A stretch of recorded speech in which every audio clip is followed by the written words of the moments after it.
زما نامه ده قاضي حمایت الرحمن. قاضیان خاندان کې پیدا یم، لنډي ارباب کې اوسېږو. تقریبا 31 سال شو.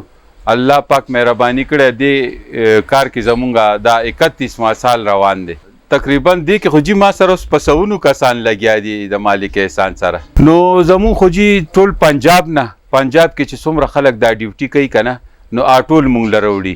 حالانکې هغې خپلې ادارې کولو کړي دي، خپلې نامې ورکړي دي، خو د دې مین اداره چې کوم دی دا مونږ سره ملاګورو کې ده. دا ټول د پنجاب نه، د صوبه سرحد نه، د کراچۍ نه بعضې ملګري زمونږ لاړ شي، هغه ځینه راوړي، ټرکونه یې بوتلي، کراچۍ نه هم راځي د مالک احسان سره. تقریبا د 3 صوبو نه خو خامخا راځي، او پنجاب او KPK خو مونږ ټول مونږ سنبالو جي. نو هر قسمه توړو کې دا قرآن شریفونه راوړي، او بیا دې نه مونږ دا وباسو. نو دا سایزوار کلام پاک، وړوکی کلام پاک، غټ کلام پاک، بیا غټ کلام پاک، دا ته اول بیل کو، پتې ته بیل شي، بیا هر یو کلام پاک ته جامې واچو، عطر ورکو، او بس کلام پاک بیل شي او پتې ته بیل شي جي.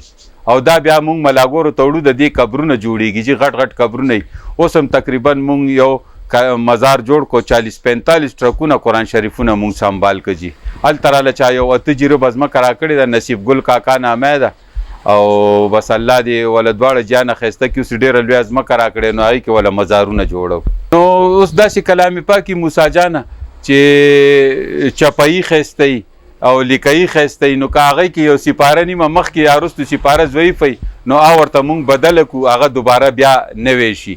او بعضې داسې کلام پاکي چې اوس دا پریس والا کم کلام پاکونه موسی جانه چاپ کوي، نو په خدای یقین وکړه چې نیوز پیپر کاغذ باندې کلام پاکونه چاپ کوي. تاسو خپله وګورئ د کلام پاک، ته خپله سوچ وکړه چې یو کلام پاک په 50-60 روپۍ هدیه کېږي، 40-45 روپۍ، نو د هغې چپایي بسي، د هغې لیکایي بسي، د هغې باینډینګ بسي. نو زما د ټولو ملګرو ته سوال دی چې یاره کلام پاک هلی نو کم از کم ښایسته نسخه والی چې کاغذ یې ښایسته وي، چپایي ښایسته وي، نو هغه بیا ډېر زر نه ضعیف کېږي. زما حکومت ته صرف دا درخواست دی چې دا مهرباني دې وکړي چې دا پریس والا جانچ پړتال دې وکړي چې دوی په غلط کاغذ چپایي نه کوي، دوی دپاره ښایسته کاغذ استعمالوي، ګتې ورته ښایسته لګوي. ستاسو د چینل هم ډېر شکرګزار یم چې ما له دومره راغه خپل قیمتي وخت مو ویستو.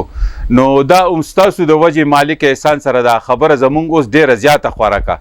اوس کم از کم مونږ له د میاشتې 30-35 ټرکونه مونږ له راځي، او هغه مونږ سنبالو او هغه دفن کوو. نو کار خو ډېر زیات شو.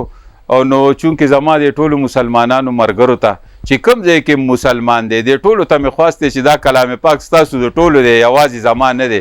نو ستاسو به ډېره مهرباني چې دا ټول ما سره دې کې منډه ترړه ووهئ. نه پیسې خو دې کار کې شکر دی، مونږ نه چام لا نه دي غوښتي که نه، او ټول د الله د رضا دپاره لګیا دي. اوس دلته چې زما کم 3-4 ملګري دي، 5 ملګري دي، نو دی ما سره د الله د رضا دپاره لګیا دي.